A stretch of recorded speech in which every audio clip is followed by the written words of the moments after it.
What's up, fam? It's your boy Kev, man. Tanya. Man, we here with another episode of Couples Connect podcast. So get ready, get ready. It's just us today. It's just us. Just me and my boo thing. We're gonna talk to y'all, man, a little bit. There's some stuff that we've been kind of experiencing and hearing about, with other couples. And yeah, man, we're gonna get into it. And y'all jump in the conversation, man. Comments, like, share, do all that good stuff for sure. And make sure, man, subscribe to the channel. If you're tapping into this content, man, make sure that you subscribe, support the channel. It really helps push it out to other people. So make sure y'all tap into the content by subscribing to Couples Connect podcast, man. And sharing. Why not? Hit the share button. So sharing is caring. Sharing is caring. So what you want to talk about today, baby? What you think is, I want to talk about something that we've experienced ourselves, something that we know other people experience. Don't always have the best outcome, when we are talking about oversharing your marriage, relationship, business with friends, family, and other people, strangers. I want to talk about that because I want to get your perspective on how you feel about maybe some of the times that I may have overshared. And what that did to you and how that's, played a part in our relationship. In other words, keep folk out your business. But there's a time when you want to have folk in your business, but it just depends on the folk that you have in your business. Now, I would say keep family out. Keep folk. I say keep folk. Family, girlfriend, guy friends. It just depends. I think it just depends on the girlfriend or the guy friend that you're in your business. Well, let's talk about it. What's your main thing? First of all, why do people feel like that they got to share their? So keep in mind, we're talking about. Let's set the tone.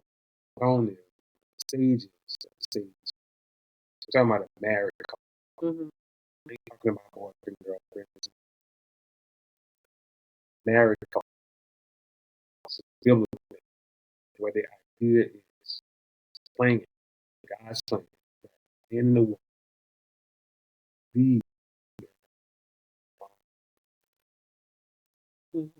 At that umbilical part.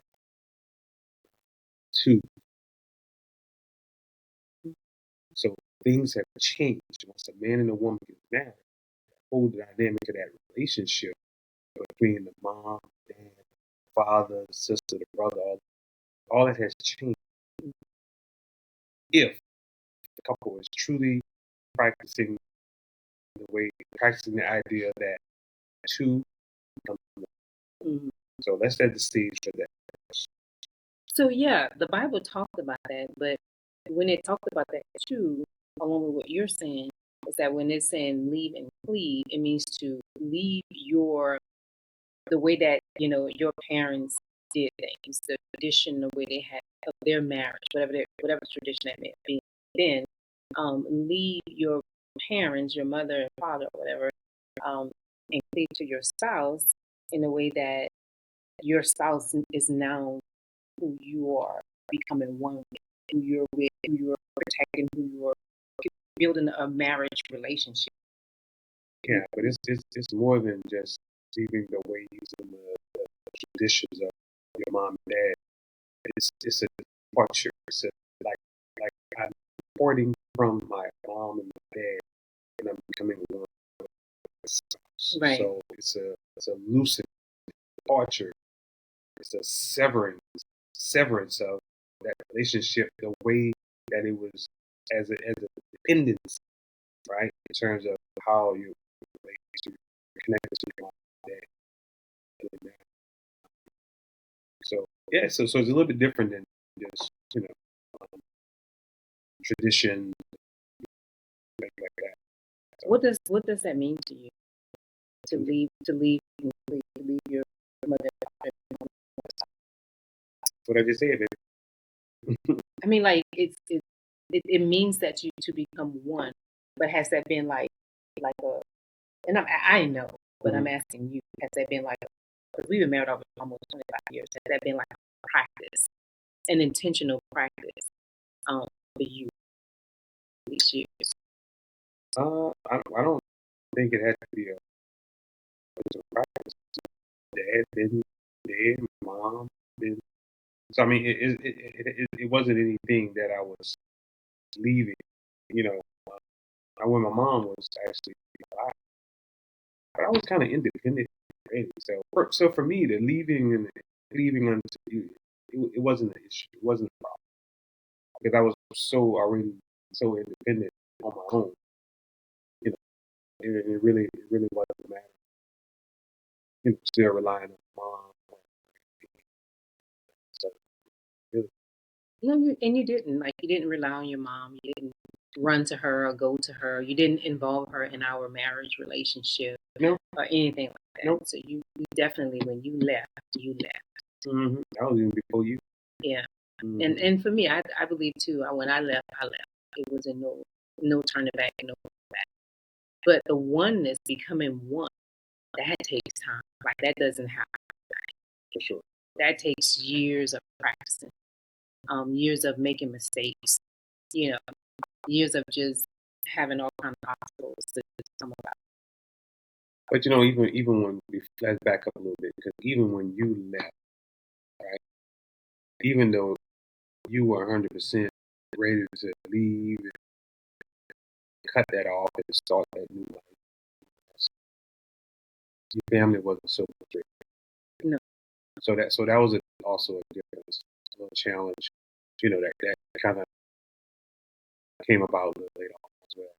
Yeah, they wasn't ready for that, but I mean, their whole not being ready for that was just something delusional, because it wasn't a good reason why it was.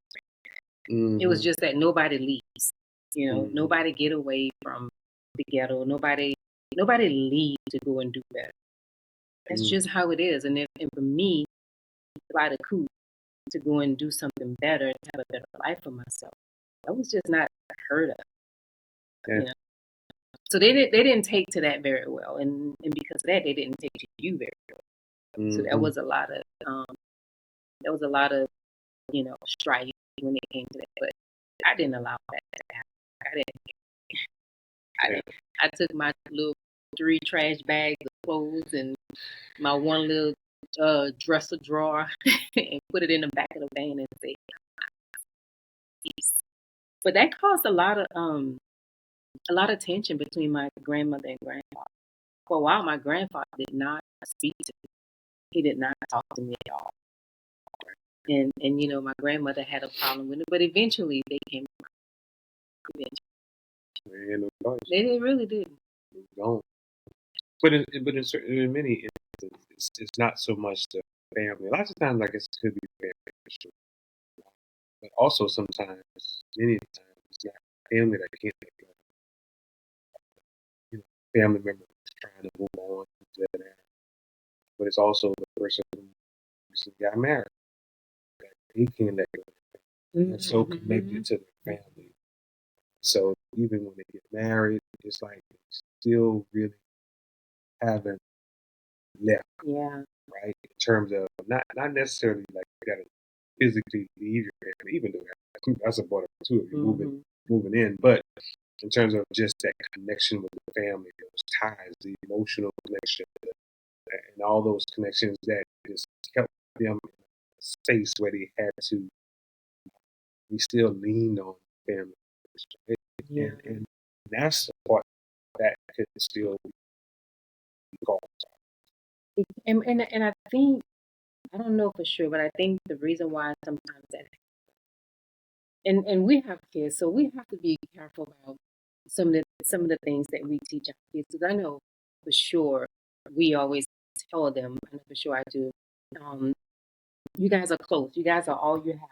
Nobody should come in between you. No spouse, no friend, no boyfriend, whatever it is. Nobody should come in between, right? But that's not to say that when you get married, you don't go and start your life with your spouse. But I think sometimes that can be that that codependency, that the mom or the dad parents are always there to bail the kids out, So when things get hard in the marriage, they're looking for somebody to bail them out. And mom and dad or brother, sister, whoever is there to do that. So they don't they don't give their marriage or their spouse a chance to work things out or talk about it. It's I'm calling my mom. I'm calling my dad. You know. And if you have parents that when you call your parents for anything that you may have a problem with in your marriage, whether it be finances, children, how you're raising them, the food you cook, whatever it may be, there should be a time when your parents say, you know what, you're a big girl now. You're a big boy now. I need you to work on this. Work on your marriage. Try to figure it out because, we can't always help you and always bail you out. I think parents need to always do that. But it's that open that people have and they just cannot seem to leave. Yeah. It's like they cripple the their kid that's trying to move on into a marriage. Cripple them by continuing to want to still be so heavily involved in their marriage, in their situation.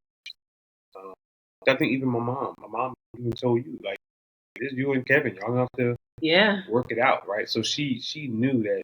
Yeah. She was like, y'all go and figure it out, right? Which is really the right way to do it. And it's not that she would not have been there for support or anything like that. It's just that she knew we had to go through things that we had to go through together without any interference of her end. Because it can cause problems, man. It can cause problems when other people are all in your business. So I remember when we were living in New Iberia, it was we were living with Ellen B-Town and Benny. Stand up. And we told getting married, and we told her we were leaving. And she was like, "Go, do not stay here, do not stay here," because she didn't want. This is not the only reason, but she didn't want a part of any hardship or anything that we had to work out on our own. She didn't want to have a part in that. Like, Kevin, don't run here, or Tanya, don't run here. You figure it out, But she did tell me. She said, she never asked in anything that was ever going on in our marriage. She never asked, was things okay? None of that. But she told me, she said, whatever you and Kevin go through, and you will go through something in your marriage, just stay together and work it out. Just work it out. I don't need to know. Nobody don't need to know. Just work it out. She was that one person that was truly for our. She was like. Basically, she was saying, keep folk out your business. Keep folk out your business. Man, why do people let people in their business so much? Because here's the thing. The idea of leaving, right? Your family, your mom, your dad. Why is saying leave, right? And cleave unto your spouse, because that's the only way you can become one. If you never leave, right, your family, and you're still connected, you're still all in your business. If you never leave your mom and your dad and truly cut that thing off, right? How are you ever going to become one with your spouse? And that's the problem, I think, that some people, we had, and maybe some other people might have as well, is that you gotta cut.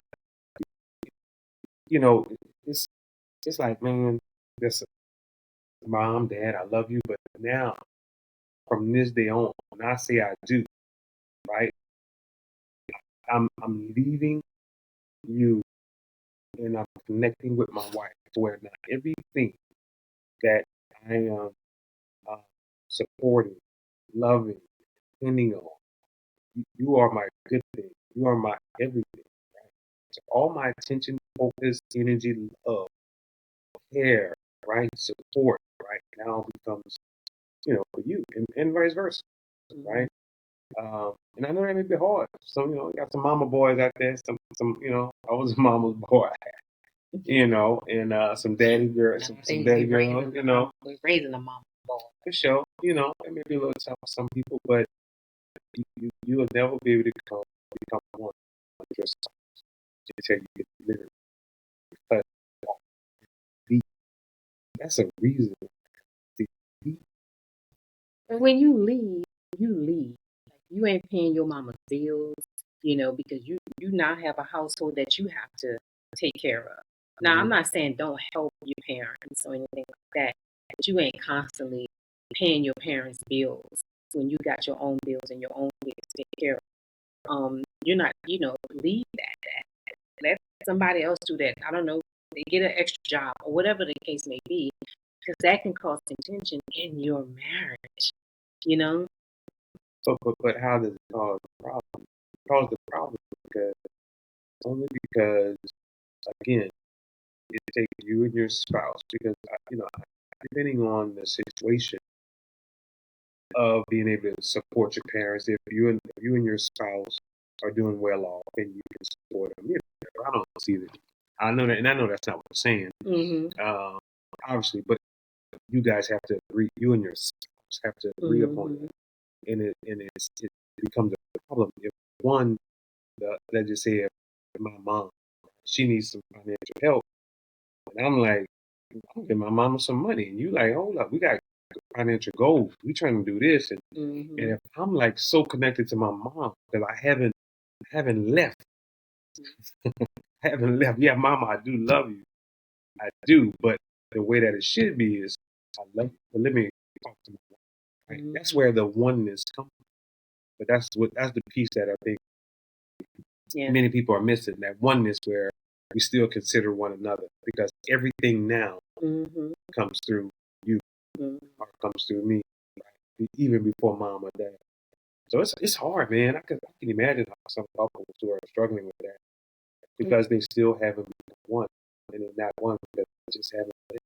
Yeah, and I think the parents play a big issue, a big part of that. For sure. Because you have to allow your kids. Yeah. You have to. Yeah. Some parents just want to just hold.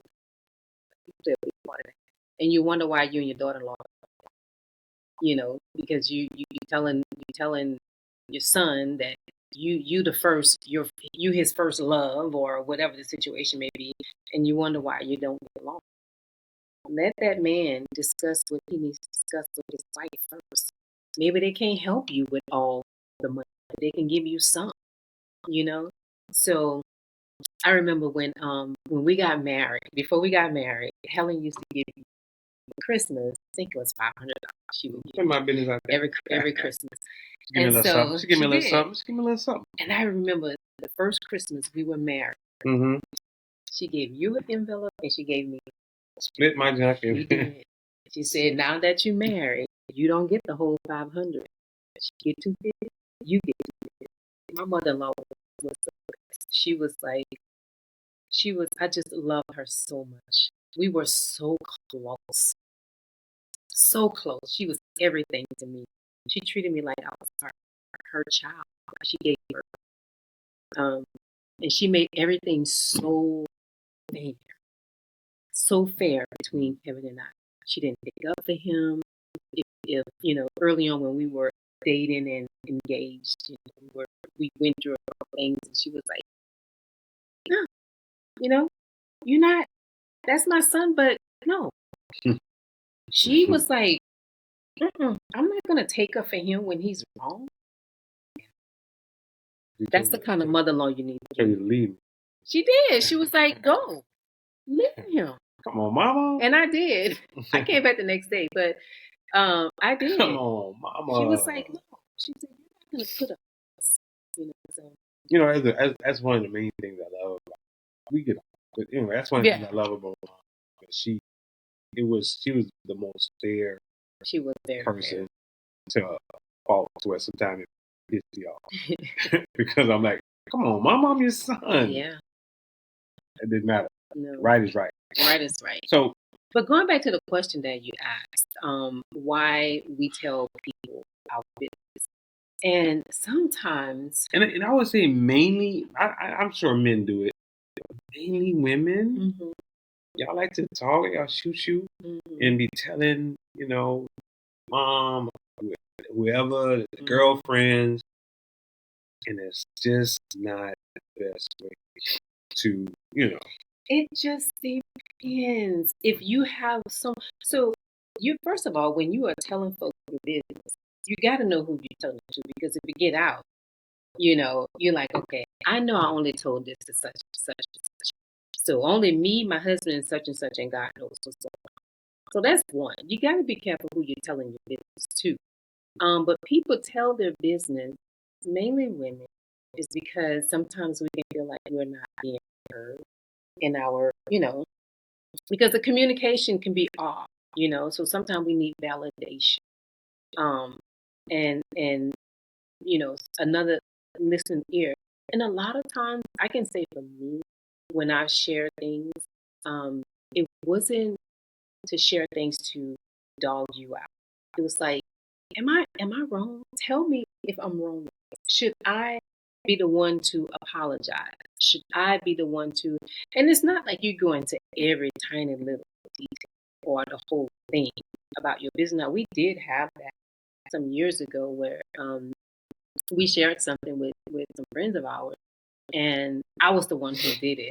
And I believe that we, to this day, we're able to trust her. But I don't see nothing wrong with it, except for the fact that you're not telling your business. You got one person that you know you can trust and share certain things with. I don't see anything. I really don't, because it actually helps you to get out what you need to say, because sometimes you can't say what you need to say to yourself. You can't say it because everybody's in. But why you can't say it? Well, a lot of times is because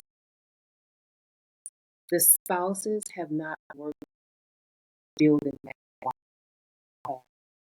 safety of being able to go to their spouse and say what you want to say, literally put your life on the line without your head being chopped, without, the handcuffs going on you, or without you being shouted at or cussed out or anything like that. You're not being hurt, because a lot of spouses don't know how to create that safe space.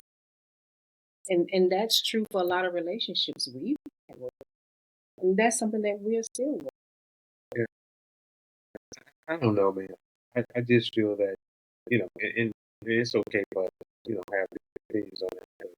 I don't I don't feel like I can tell any single person, any other human being, what it is that we're dealing with. I feel like if anybody, if I'm going to tell anyone, I feel like I'm telling the guy.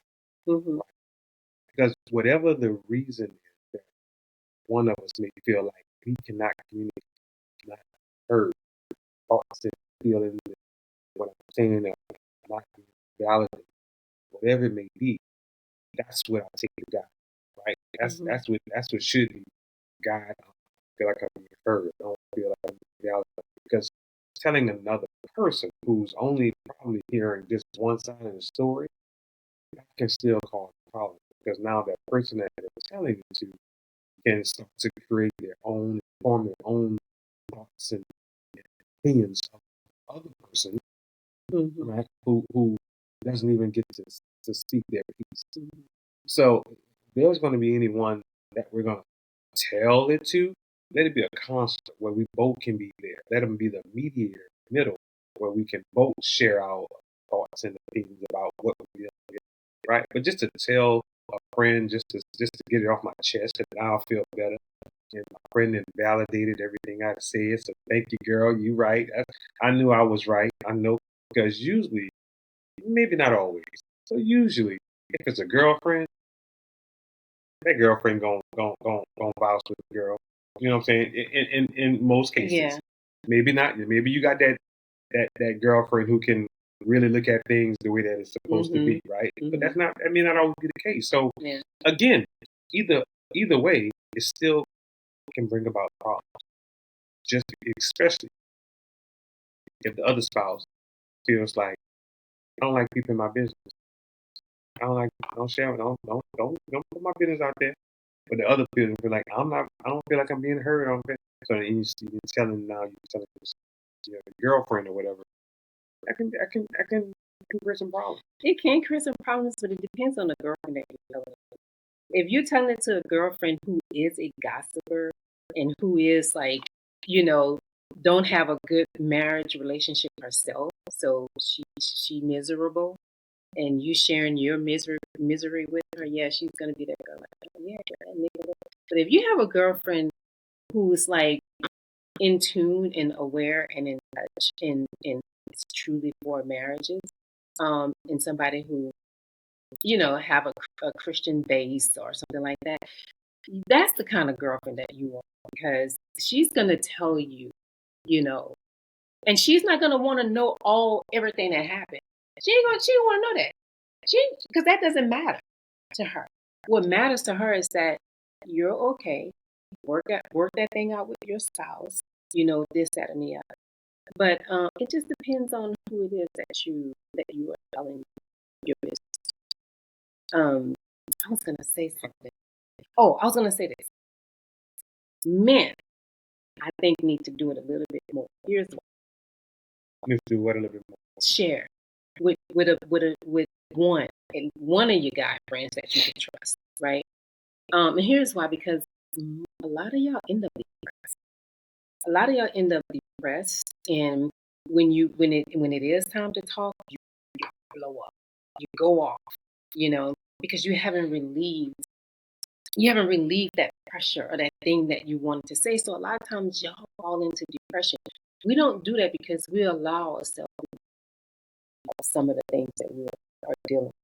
And so that's why we can move on, and live to see another day and not be mad with our spouse all the time, because we've been able to relieve with somebody.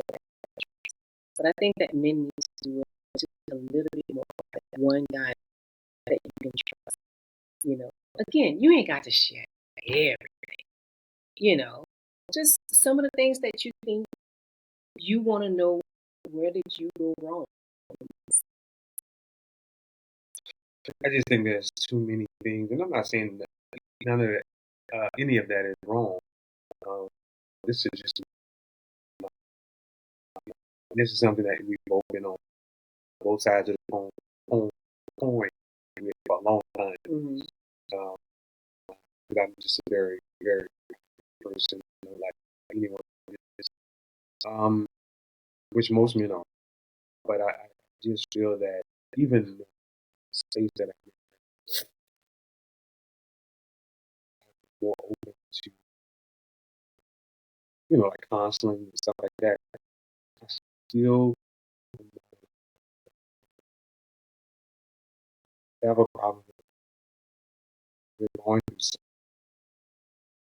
I just feel the best way to do that is in a setting where there's a mediator, or I'm going first. I'm going straight to God about it, or there's a mediator where we're both there. We can hear both sides, really come to a true conclusion, try to come to at least an agreement somehow. Or you and I were talking with another couple just to kind of bounce some stuff off. But me just talking to one person who's only giving my viewpoint, what I'm saying, I'm not a big fan of that, because I just don't think it's a true, it's a true,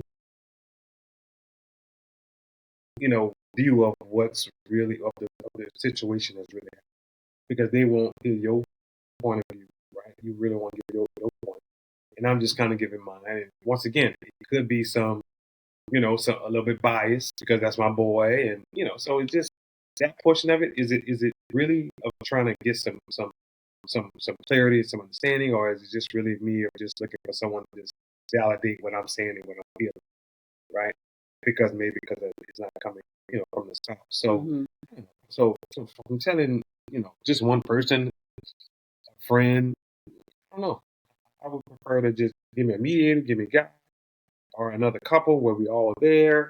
That's where I feel like we can get more of some true, resolution to the situation. Yeah. And sometimes, even getting with a counselor, that's not always, you know, when you need somebody right then and there, that's not always the case. But I know what kind of friend I am. And I know when someone has shared something with me. Um, I say, you were wrong. You were, and you need to apologize. Or if not, it's like, girl, what are you gonna do? Or whatever. Or people just sometimes need somebody to hear it. And not just hear the words that they're saying, but to hear their heart.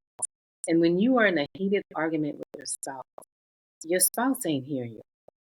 And you ain't hearing theirs. It just depends on the level of um, um, development you have or awareness you have. It takes skill, for that to happen. But I do believe that if you have someone that you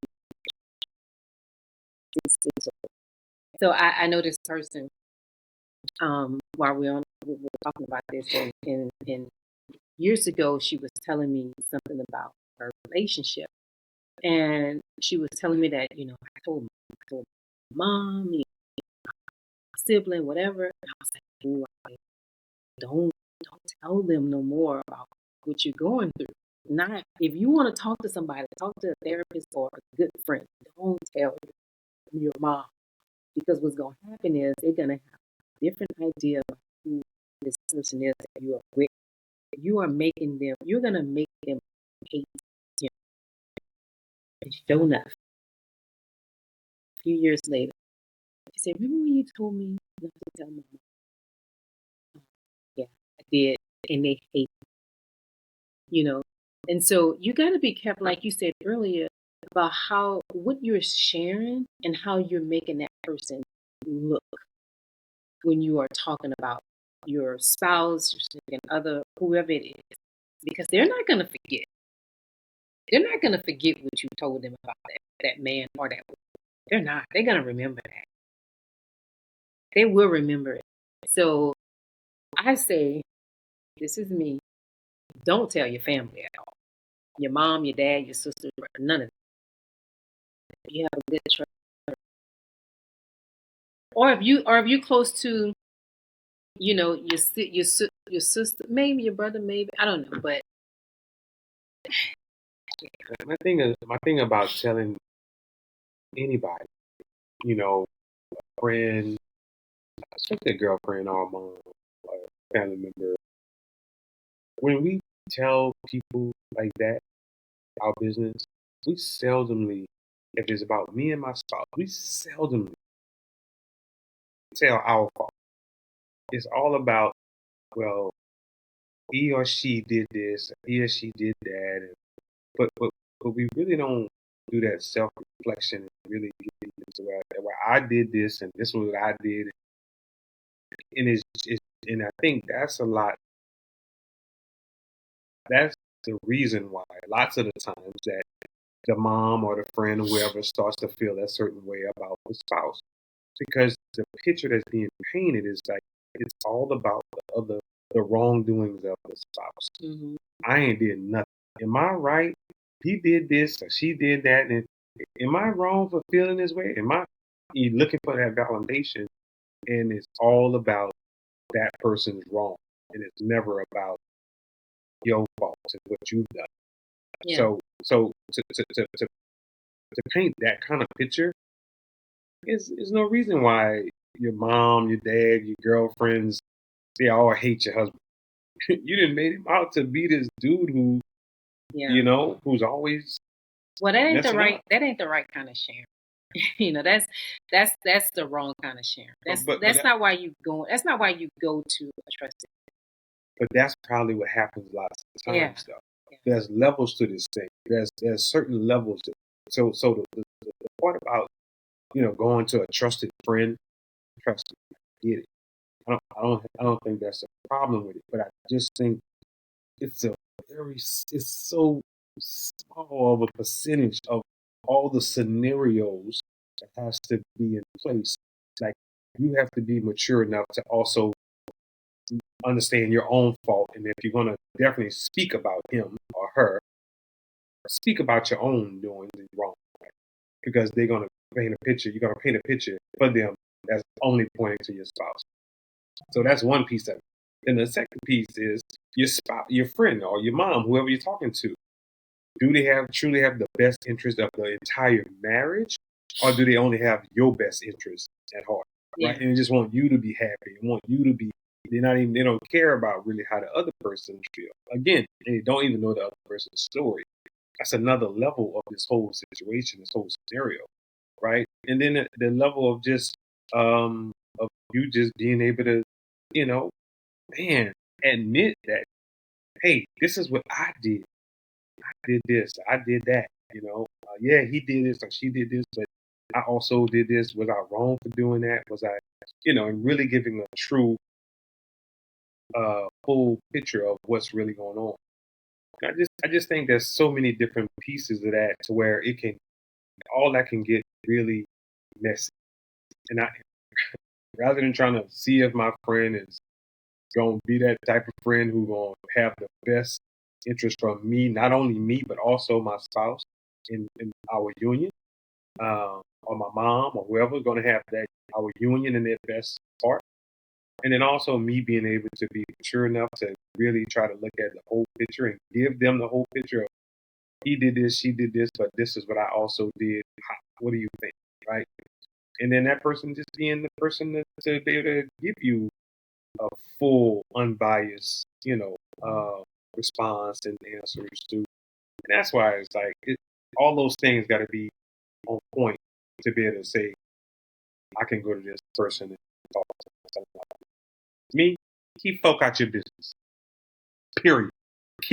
Go to God and keep folk out your business. Unless, again, it's a mediator where it's one person who's unbiased, who's going to look at the whole picture.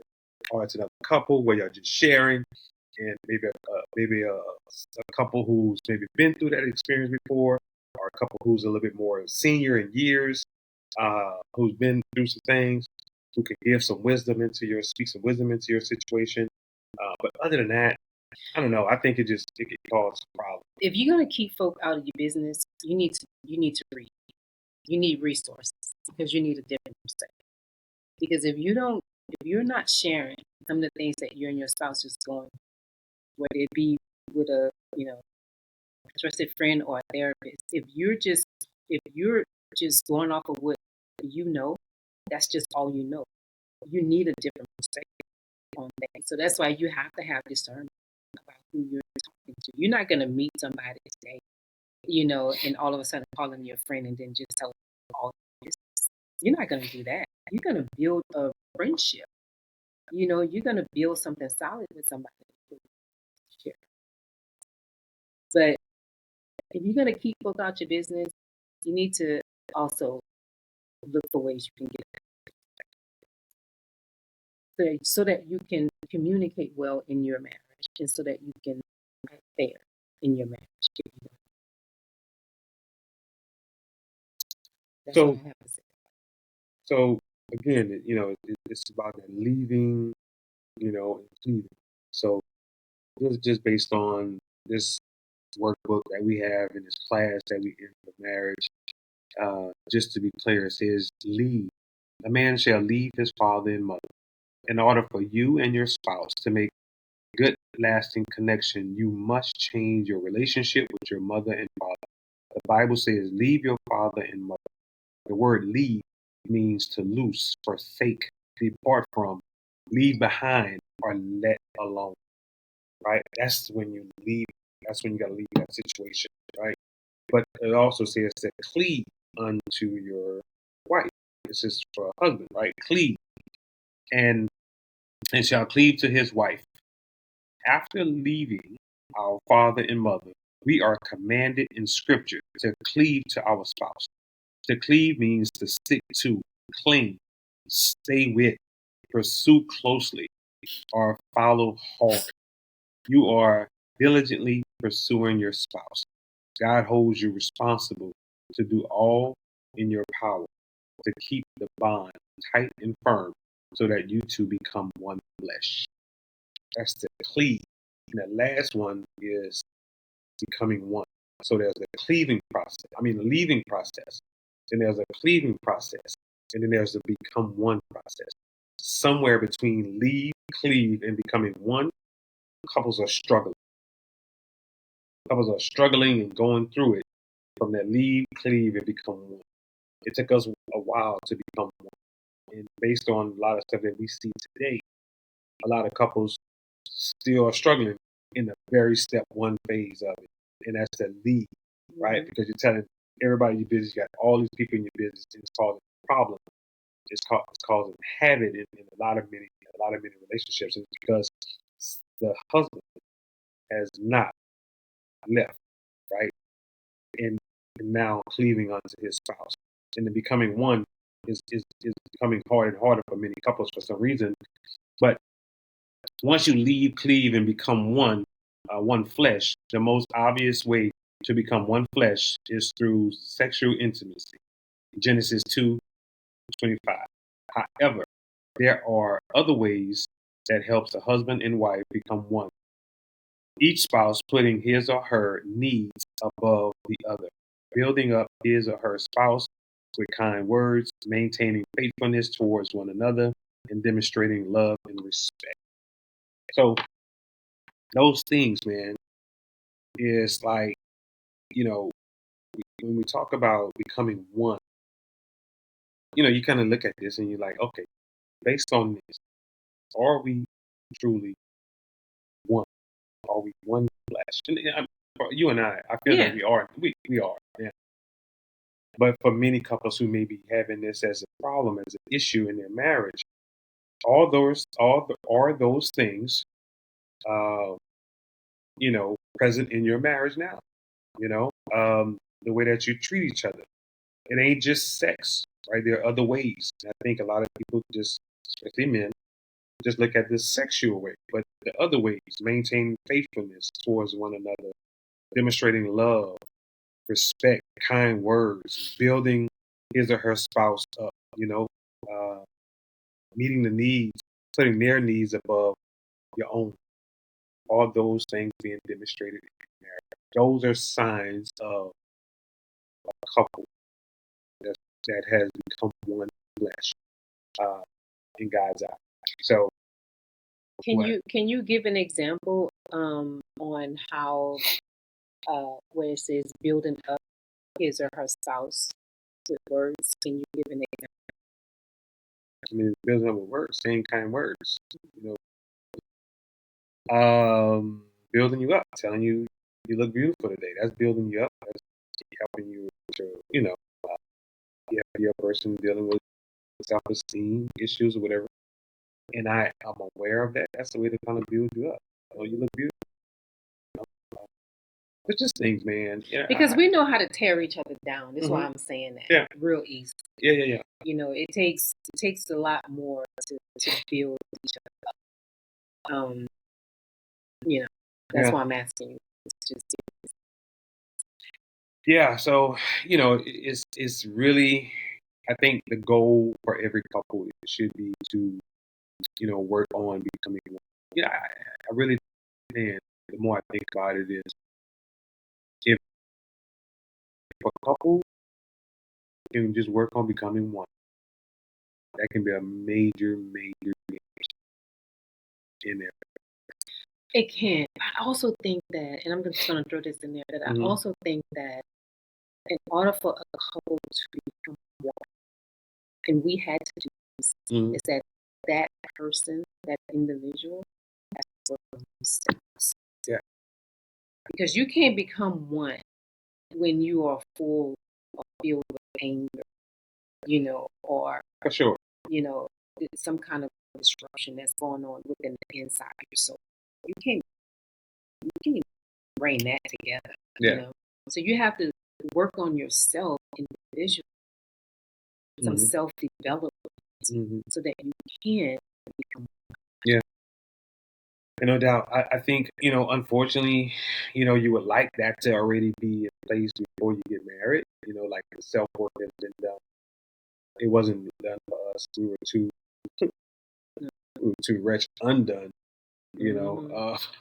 for sure. Two little ghetto kids trying to come together in holy matrimony. But, you know, but that is definitely a part of the process. And I think that may be something, that people need to really look at. Do I need to really self-reflect and do some self-work, on myself so I can become one, with my spouse? Because if you can become one, get that alignment, especially my fellows, get the alignment together with you and God, right? Get you together with God first. And then you can definitely work on becoming one and be whole with you and your spouse. So if you ain't whole, right? Tracy, right? If you ain't whole, how she said it? If you ain't something, that was good. Ooh, patty cake, Tracy, man, Tracy with the eye, right? It's two broken people basically coming together, and it just won't work. So if you ain't whole, you gonna make this other person whole. So you got a half and a half coming together, trying to make a whole, and that just don't work like that, right? You got to be whole. They got to be whole to come together to be one. So it's a lot, man. It's layers. I always say it's layers to this thing, to becoming one. So that's why you feel like you're not one. That's why you continue, your flesh continue to fight against each other because you haven't worked on the one, which is you first, so that you can become one. That's why there's a total. For sure. For sure. So work on you, man. Work on you. You become whole first with God, and then that's where the oneness can be with you and your spouse. So keep folk out your business. You know my saying. Keep folk out your business. But anyway. Well, let me ask you this: when is it okay to talk to it? No. No, I don't think it's. I'm not saying it's never okay to talk to a friend, but I think you really have to be in a place where you're not. Because usually, why do we go? First of all, why do we go to? That's the first part. Well, that's the question that we answered earlier. Right. Yeah. Validation, needing someone to hear you out. Yeah. So I feel like you can go to that friend when you're not seeking those things. If you're not seeking somebody to validate you, when you're not seeking someone to be a cheerleader for, for you. If you're in a place where you're just talking and you're just really just sharing, but you're already solid in what you already know about you and your spouse. But if it's a problem, if something is a problem, if it's an issue, that is me and God. I'm going to God. I'm not going to my friend. That's just me. Some people may feel like, man, you got to have your boy, you got to have your girl. I don't need my boy. I need God. He's the only one that can fix this. The right one. Right? Because your friends can tell you, they can give, and especially, how do you know your friend what if your friend ain't never been through that situation? They try and give you advice about something they ain't never experienced. That's why you have to know your audience. You don't just tell anybody. That's a whole other layer of trying to figure out, do I know my audience? Will they be unbiased? Am I mature enough to tell the real deal, even my fault, not just their fault? And you gotta know all these different things before you just share your business, man. I ain't time for that. If I go to God, he covers all that. I know we, and I know when you say you're going to, you really go to God and you mean, right? You are listening to God to tell you. But we have people say, I'm going to God about mine. You ain't going to God. And if you are going to God, I know, but I'm just saying that it sounds nice to say, right? Because if you're going to God and you still showing up the same way in the next argument, what did you say to God? Or what did you allow yourself to hear him say to you? Right? Mm-hmm. So yeah, you can go to God, and I would say do that because I do too. But are you really going to him, and are you really paying attention to what he's telling you and showing? Because if God is for your marriage, he's going to give you the things that you need, the tools that you need, the words that he say to you. He's going to give you the blueprint for that. But you really have to be going.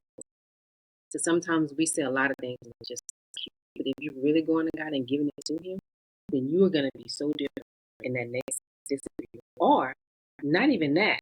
Before that next disagreement, you're going to go to your spouse and say, you know what? I apologize. Let's talk about what happened.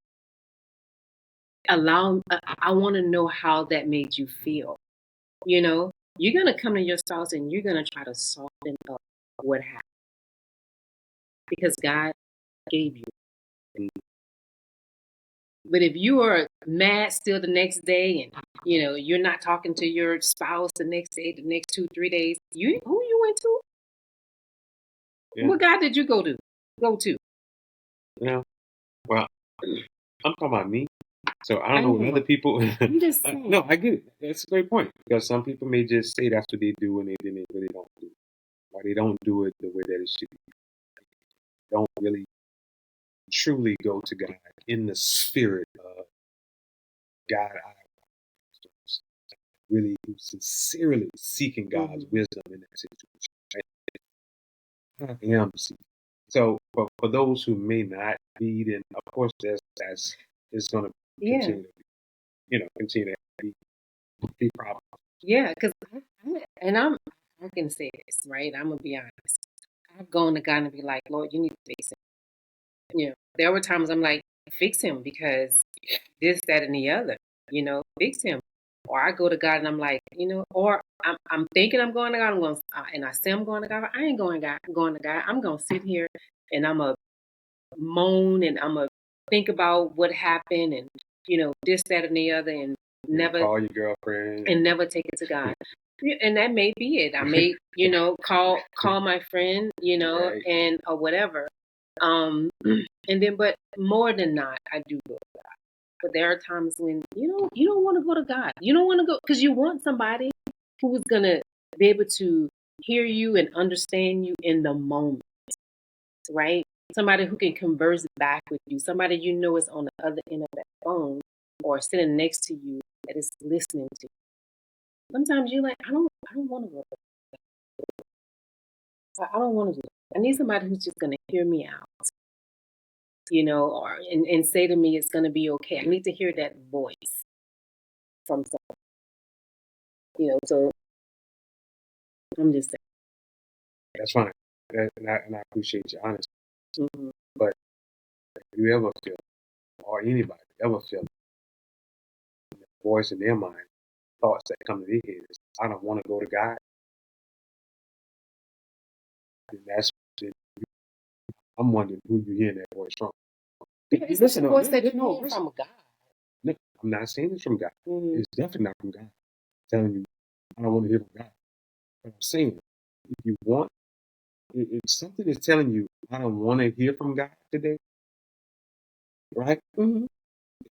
Then that little voice, whatever voice that is, right? That's that thought in your mind that's saying, I don't want to hear from God today. Obviously, it's not God. If it ain't God that's telling you that, then who do you think is in your mind, in your head, that's telling you, don't go to God today about your marriage, your situation, right? It's the flesh kicks in, right? The flesh kicks in, and because now we're falling out of the obedience of God. We're falling from it because we're turning away from God in that moment. I don't want to go to God. When for marriages, which is a covenant, as we know, a biblical covenant from God. But now we're saying, I don't want to go to God. Who else can we be hearing that from? And we may not give it the true credit to who it really is, but to have that type of thought, because I need it right now. I want to hear something. And again, ain't nobody, I don't care your mama, your daddy, your sister, your brother, your best friend, your girlfriend, your best homeboy. Nobody gonna give you that advice that God give you. And I think it's so settled. The things that come to our mind, into our spirit, into our flesh are so settled that can quickly turn us away from God so easily. And that's where we fall into the trap. All Well, that's real life though. yeah, it is. That's real scenarios. People, I don't want to hear from God. I need something right now. And that's just the truth. That's why Jesus died on the cross for our sins. We have flaws. We're human beings. Yeah. And sometimes we do not want to. It's not that somebody is telling us that, or I'm gonna speak for me, that somebody is telling me don't talk to God. It's more of how I'm feeling. I'm feeling angry right now, and I've talked to God about this before. And nothing has. I don't see any change in this person or see any change in anything. And I'm like, I don't want to talk to nobody right now. I don't want to deal with this right now. I don't want to go to the word or anything like that. Mm-hmm. But that is, but just because I say that and feel that, my relationship with God knows that. He knows I'm going to say that before that even comes out of my mouth. And so because I say that, it's not that he's going to, condemn me or judge me for saying those words. I'm human. I'm having a human experience right now. And it's not going to always be perfect. Mm-hmm. It's not going to always look perfect. I'm not going to always think perfect. None of that. But those are the times where God can really use me. And he can really use the words or the thoughts that I'm saying for his betterment. Or for me to even connect with someone else who thinks that they always gotta, do it this way or do it that way. No, you're perfectly fine. You are normal.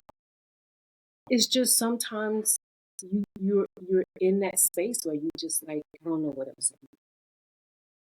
And so you said it. You said a lot. It's all good. But the key point that I take away from what you said, in those moments, frustrated, angry, right, mad, all those different things, right? Mm-hmm. All those things, none of them are God, right? None of them, anger, frustration, like, I could go to the Bible to see who. I know somebody got mad with God in the Bible. I don't know who it was, but I'm sure somebody did. no, I'm not saying you didn't get you got mad with God. I'm saying these are emotions. These are things that you said you were feeling. Yeah. You didn't say that you were mad with God. No. You say you were feeling this, so you didn't want to go to God.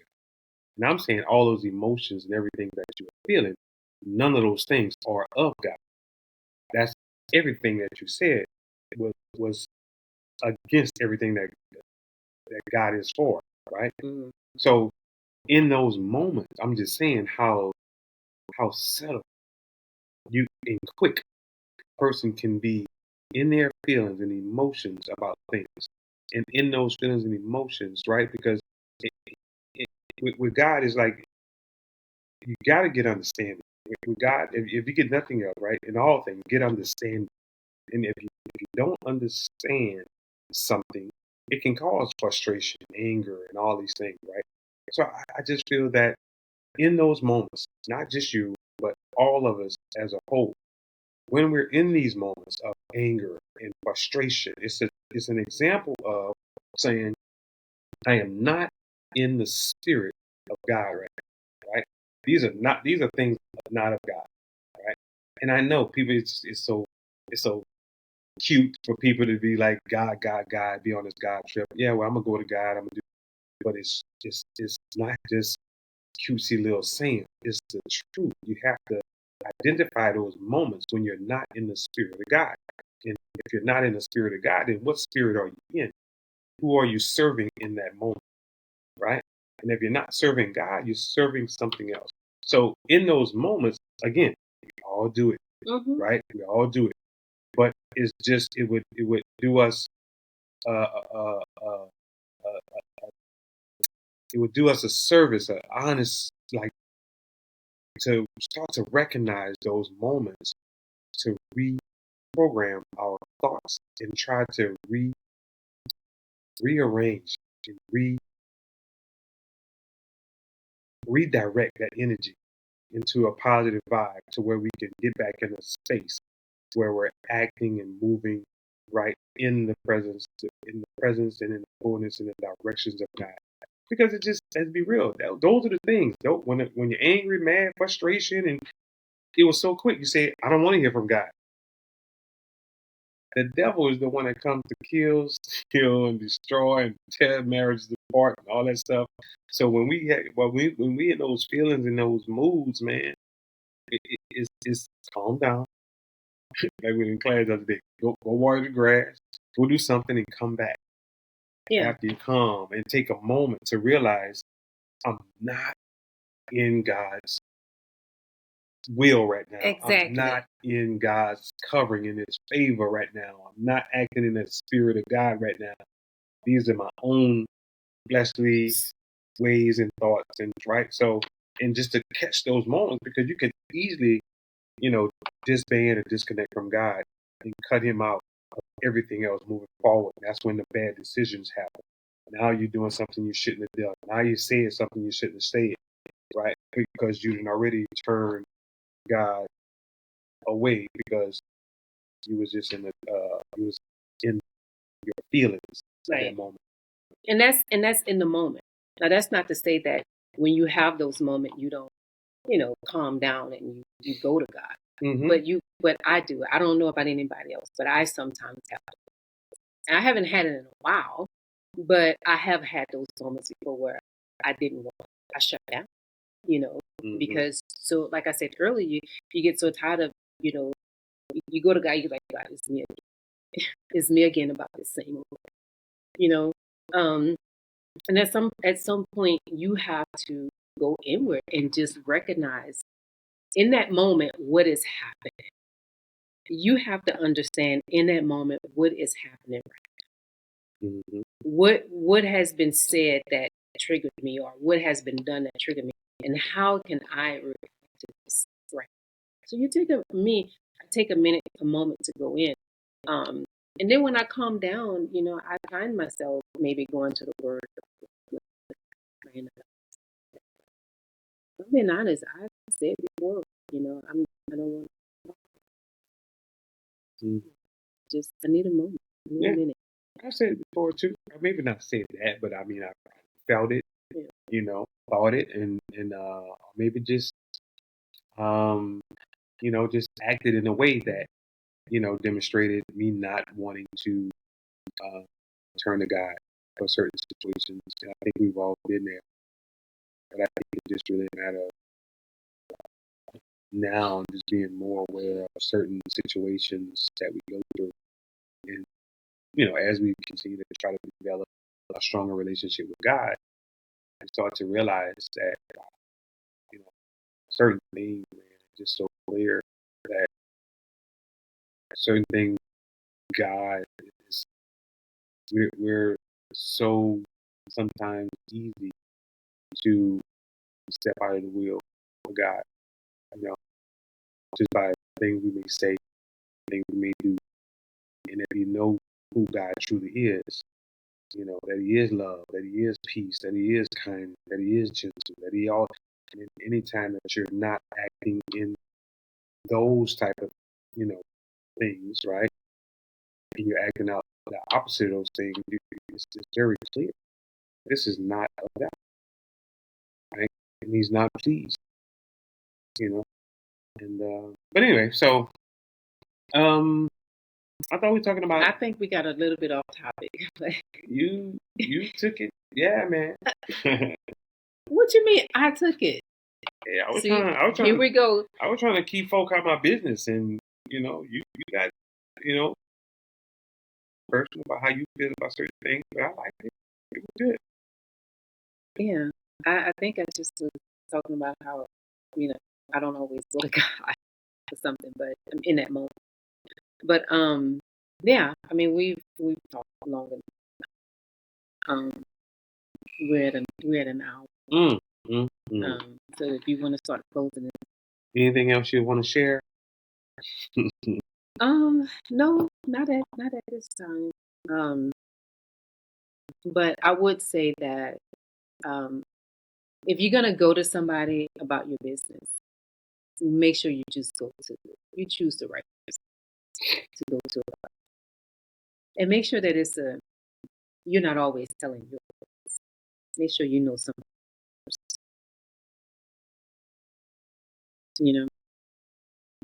Not so that you can have something on that person, but it kind of, for me, lets me know that you're matched. It's not nobody. And if you are talking to somebody who say they have a perfect marriage, you better not share. Well, I ain't got nothing else to say about it, man. I only, like I say, keep folk out your business. Keep folk out your business. I'm sure all the men listening to you keep folk out your business. Hey, I mean, I think it's, I just think God, and I know that's, it's just easier said than done sometimes. It may sound cliche, take it to God, but it's true. Ain't nobody gonna give me advice like God. No, and you're right. And whatever we need, whatever argument we have, whatever disagreement we have, if we really want to know what to do about it, it's in. I mean, everything that we need and want and need to discuss and need to understand, it's in. If you have a fight about money, it's in. You have a fight about sex, it's in. Your children, it's there. It's your boy Kev. It's my boo thing. Tanya. Hey man, this is Couples Connect. Make sure you like, share, subscribe, and do one more thing for your boy. Have one trusted friend. Keep folk out your business. And we out. Peace.